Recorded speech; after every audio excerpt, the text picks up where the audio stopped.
sa ating kasaysayan na ating pong pinalayas ang tatay at ang pamilya ng diktatura ang Marcos.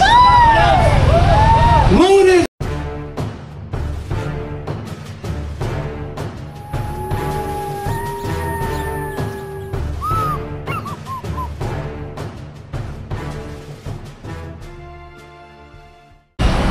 magandang gabi po. Una-una, nais kong batiin ang mga kababayan natin, si Eric, na nag-organisa sa pagkilos na ito para tayo magsama-sama sa kalye at isigaw. Si Tatay Rani, mabuhay ka, Tatay! Para isigaw at atin pong ilahad kung gaano na nauubos yung pasensya ng taong bayan sa mga nangyayari ngayon. Bibigyan ko lang kayo ng kaunting paalala. Siyempre pala, salamat din sa mga nagsiparito. Kasi pagka nagrarally yung kabila, sinasabi ng media, napakaraming tao. Pero ang kuha, puro close-up, dadalawang bulang sila. Pero pagka tayo nag-gwerda, nag-rally, napakarami talagang tao. Kahit lagyan ng anong tawag doon, camera sa itaas. Anyways, gusto ko lang purihin ang mga Pilipino sa kanyang pasensya. Sapagkat mayroong panahon sa ating kasaysayan na ating pong pinalayas ang tatay at ang pamilya ng diktatura ang Marcos. Ngunit ang sumunod noon, mga taon na wala ring pagbabago. Ang mga politiko, kanya-kanyang nakaw.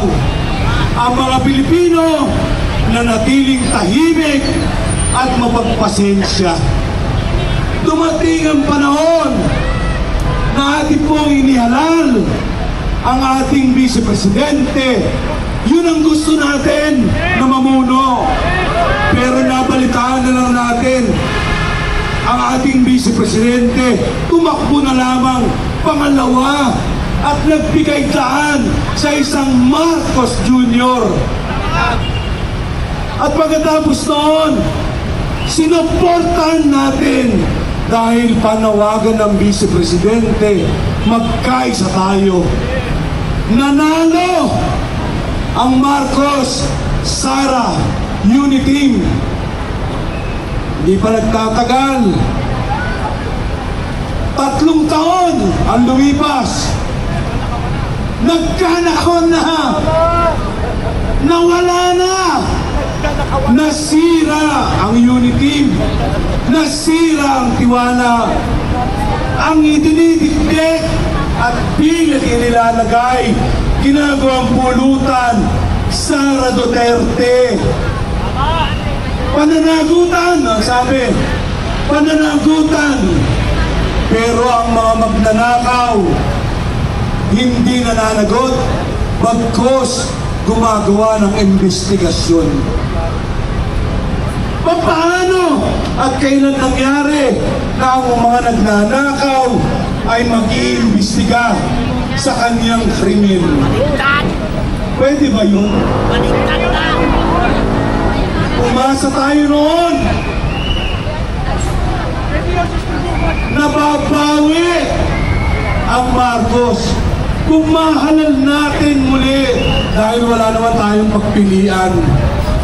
Kung maihalal natin muli yung BBM na sinuportahan ng ating pangunahin at paboritong kandidato, baka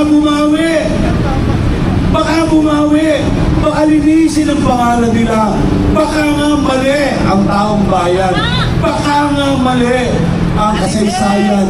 Pero ano nangyari? Lalo pong lumaki ang pagnanakaw. Nasira po ang tiwala. Ngayon, ang tanong ko lang sa kanya, ay 3 taon po, wala nang nangyari at ano ko lang ganito. Mahal na Pangulo! Huwag kang tawagin ng mahal, sige. Nagagalit yung mga tao. Hindi ka mahal-mahal yun! Mr. President! Merong kasabihan sa Ingles na ang sabi,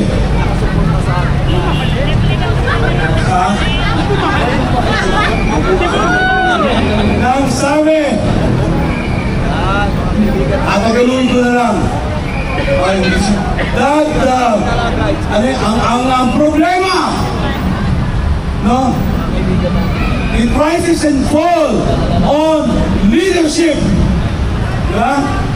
Lahat yan, pwede natin imbestigahan, isisi sa kung sino, pero ang sabi, ang problema ay nasa liderato.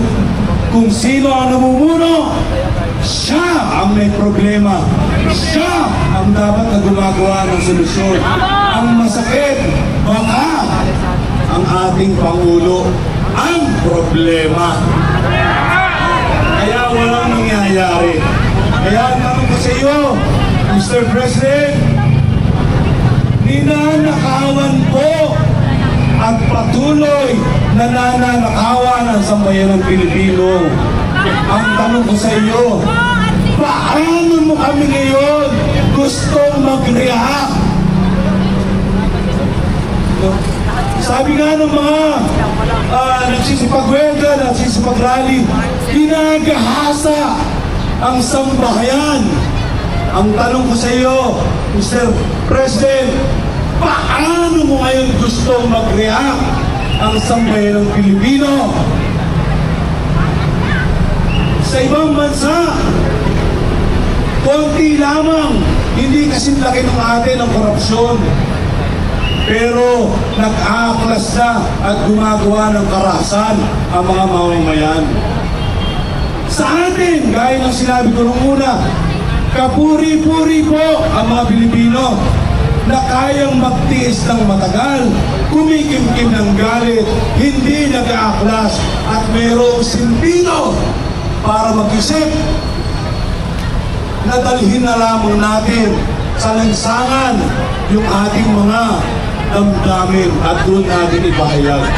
Mr. President, ang pakiusap ko po at panawagan at marahil ng buong sambayan, isipin po ninyo mabuti.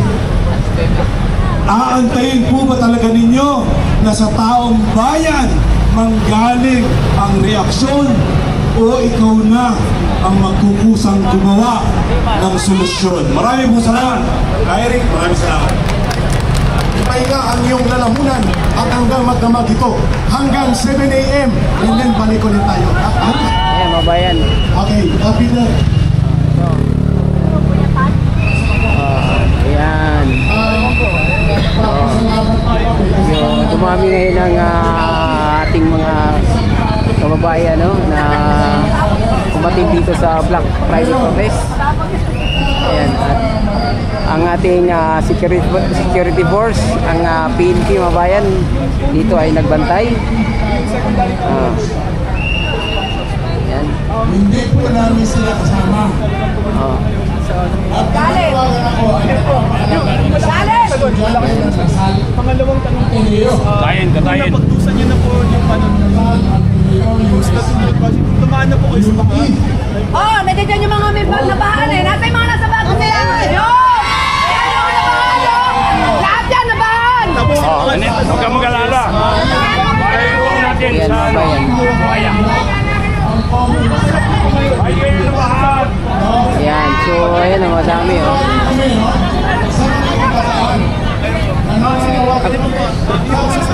Lalo na yung mga kasaksi, yung mga kabataan bayan, yung mga kabataan nila Rizal Pedros. Naku ba yung sasama sa mga bayan? Okay, paalalahan, paalala lang po. Salamat po, salamat. Maraming salamat kay Peter Boto. Gabi sa lahat, bago ko sasabihin ang manifesto ng mga indigenous people, mga tribo, tayo muna ay kakanta. Ayan mga bayan, no? So hanggang dito na lang muna yung ating video, no? Ayan, so adios mga bayan. Ng Bye-bye. bayan ko, ang iba tinatawag